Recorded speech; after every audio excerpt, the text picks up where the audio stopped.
wa sahbihi wa mawalah wa la hawla wa la quwwata illa billah. Puja dan puja hanya milik Allah Jalla fi'ula. Di pagi hari ini kita bisa melaksanakan kewajiban Allah, salat subuh berjamaah. Dan pembahasan di pagi hari ini kita akan membahas tentang malaikatur rahmah, malaikat yang membawa rahmat Allah subhanahu wa ta'ala, di mana ada beberapa rumah yang tidak akan dimasuki oleh malaikat mulia ini. Ma'asyiral muslimin yang dimuliakan Allah subhanahu wa ta'ala,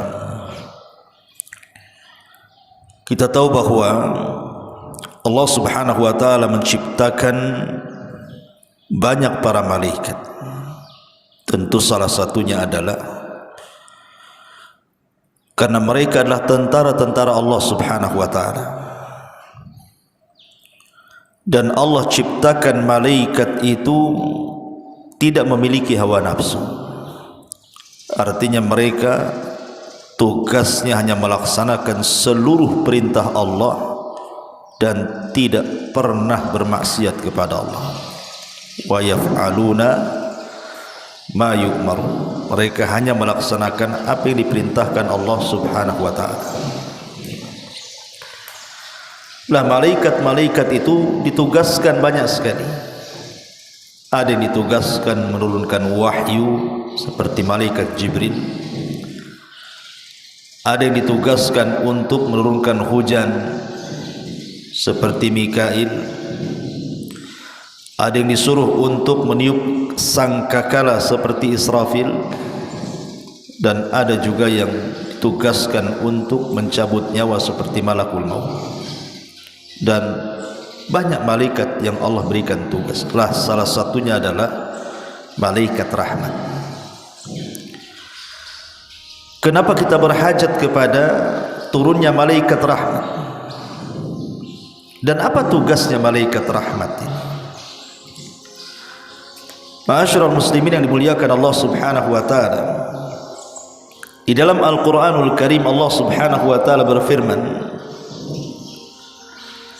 alladzina qalu rabbuna Allah thumma istaqamu tatanazzalu alaihimul malaikatu alla takhafu wa la tahzanu wa abshiru bil jannati allati kuntum tu'adun. Orang-orang yang mengatakan Rabb kami Allah, kemudian istiqamah dengan kata-katanya, maka hamba ini saat wafatnya akan turun malaikat, di mana malaikat-malaikat ini akan membisikkan di telinganya, jangan takut dan jangan sedih, karena Allah sudah sediakan sorga untukmu. Inilah salah satu tugas malaikat rahmat, datang kepada orang-orang pilihan Allah, orang-orang yang dicintai Allah subhanahu wa ta'ala, dari kalangan orang-orang yang istiqamah. Mereka datang saat menjelang wafatnya, kemudian membisikkan jangan takut, jangan sedih, dan Allah sudah janjikan sorga untukmu.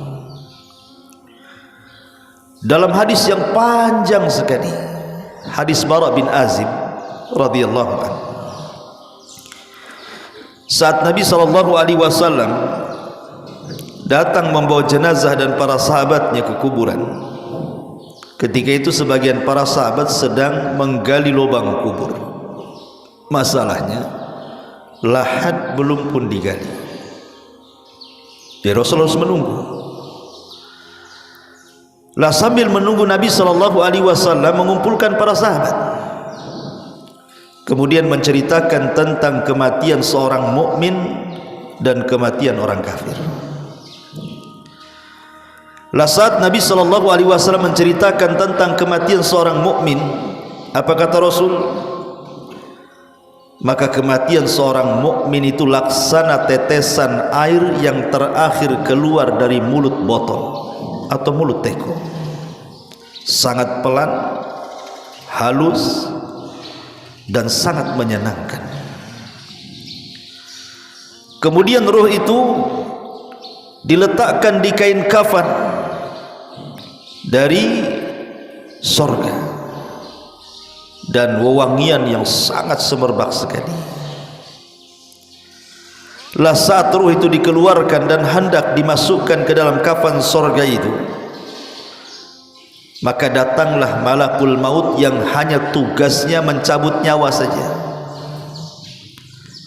Tetapi di sana ada malaikat-malaikat yang menemani malaikat maut, itulah yang disebut dengan malakur roh. Ya ayyatuhan nafsul mutmainnah, irji'i ila rabbiki radiyatan mardiyah. Keridhaan Allah Azza wa Jal,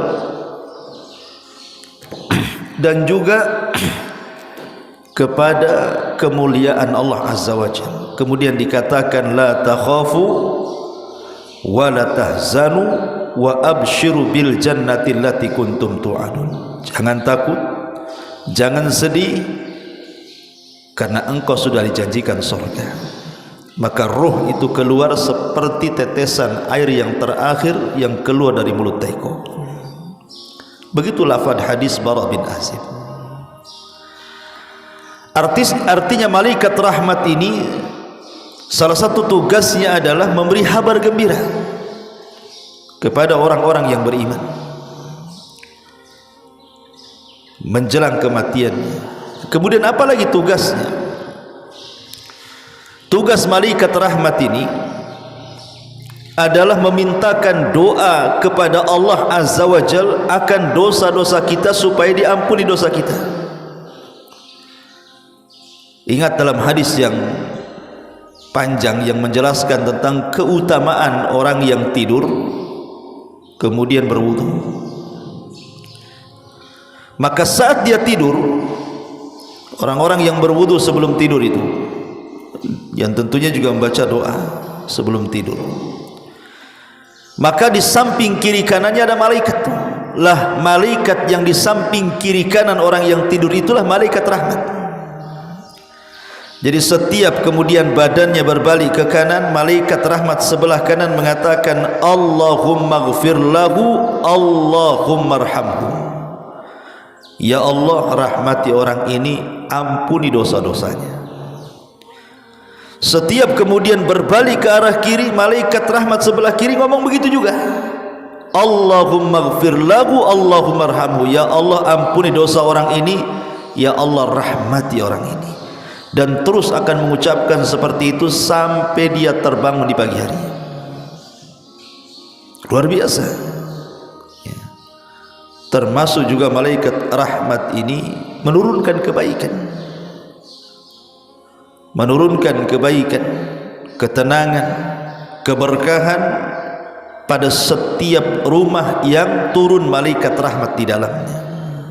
Masalahnya ada rumah-rumah yang malaikat rahmat tidak masuk di situ, dan ini sangat bahaya kalau seandainya rumah kita ini tidak ada rahmat, tidak ada kasih sayang Allah Azza wa Jalla di dalamnya. Rumah seperti apa yang tidak akan dimasuki rahim? Rumah yang para penghuninya mereka adalah orang-orang yang sedang memutus silaturahim, maka malaikat tidak akan masuk. Makanya dalam hadis Abdullah ibn Abi Aufa radhiyallahu anhu, Nabi mengatakan innal malaikata la tanzilu ala qaumin fihim qati'ur rahim. Sesungguhnya para malaikat tidak akan turun kepada kaum yang pada kaum tersebut ada orang-orang yang memutus silaturahim. Malaikat tidak akan turun ke rumah itu. Ini yang pertama. Kemudian yang kedua, malaikat rahmat juga tidak akan turun kepada rumah yang di dalamnya ada anak-anak yang durhaka kepada orang tua. Kalau dalam rumah itu ada anak-anak yang durhaka dengan orang tuanya, maka malaikat tidak akan turun di situ. Karena itulah uququl walidain itu adalah seburuk-buruknya memutus silaturahim.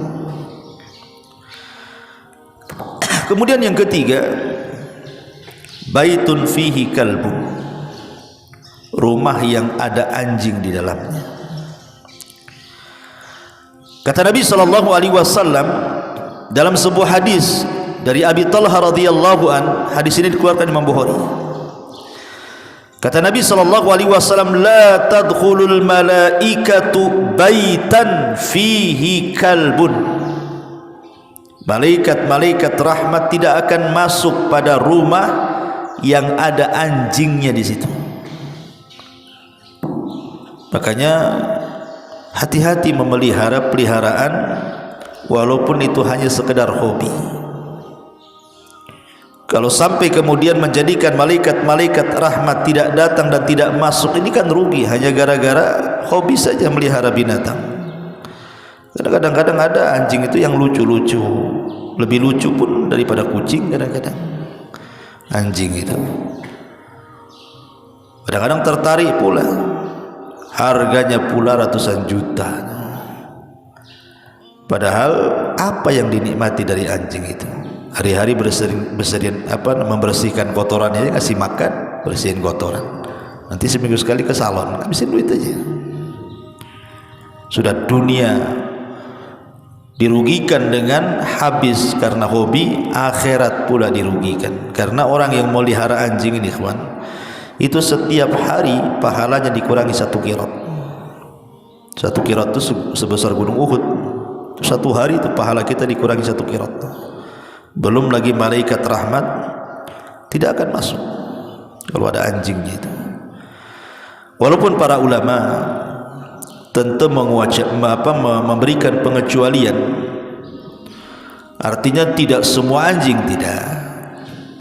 Anjing-anjing yang memang dihajatkan untuk dipelihara seperti anjing-anjing buruan ataupun untuk menjaga keamanan karena memang di situ mungkin banyak pencurian, kerampokan dan begitu seterusnya, maka sebagian para ulama membolehkan kalau memang ada hal-hal yang dihajatkan.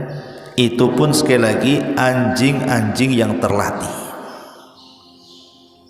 Karena kalau umpamanya anjing tidak terlatih, ngapain? Tidur aja, ada pencuri tidur aja, ngapain? Dia tugasnya ngasih tahu pencuri.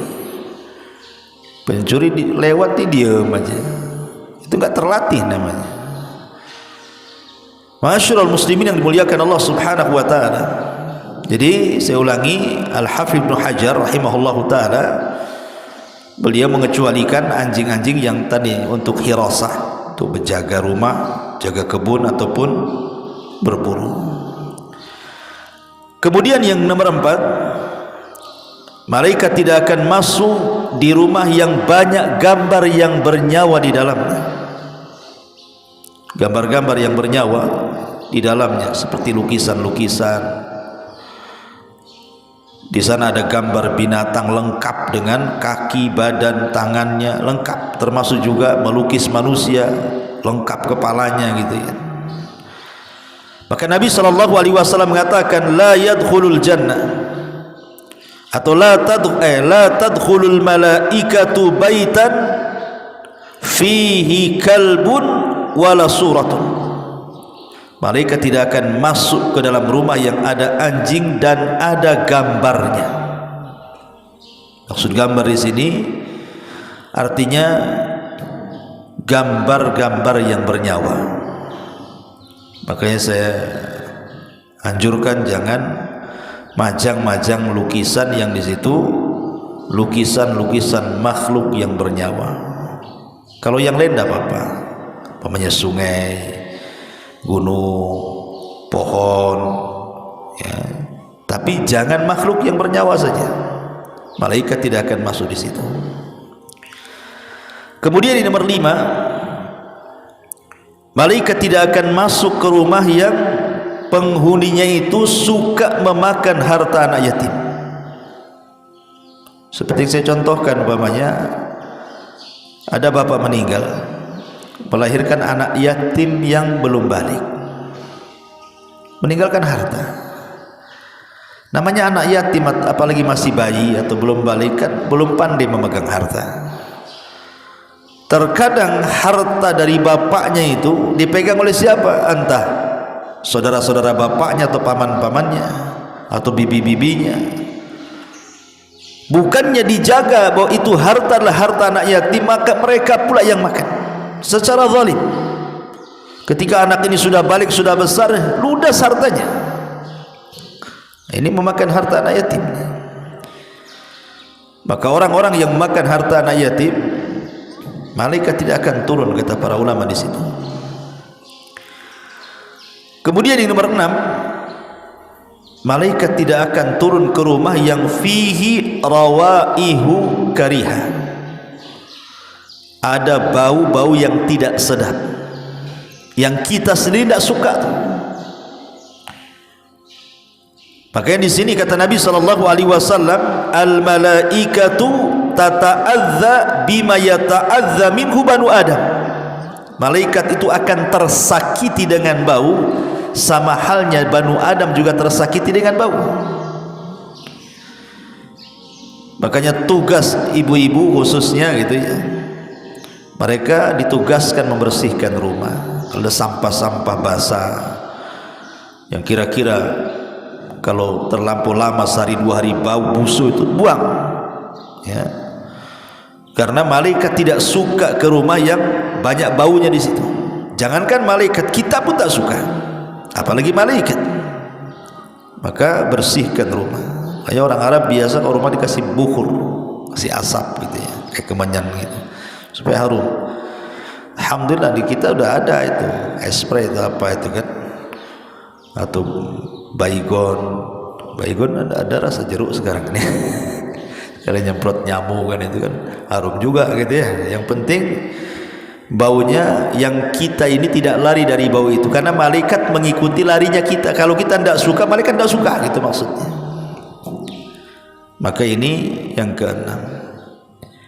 Yang ke-7, malaikat tidak suka ke rumah yang ada patungnya. Kalau tadi gambar ini patung, di situ ada patung. Karena dalam sebuah hadis Rasul mengatakan, la tadkhulul malaikatu baitan fihi tamatsil. Malaikat tidak akan masuk di rumah-rumah yang ada patung-patungnya itu. Jadi baik gambar ataupun patung-patung yang bernyawa, entah patung binatang atau patung manusia, malaikat tidak akan masuk di situ. Maka jangan ada patung-patung di situ. Kecuali kalau boneka untuk anak-anak dan sifatnya dihinakan, kadang-kadang ditiduri, diinjak, dilempar, itu tidak apa-apa ya. Kalau boneka untuk anak-anak tidak ada masalah ya.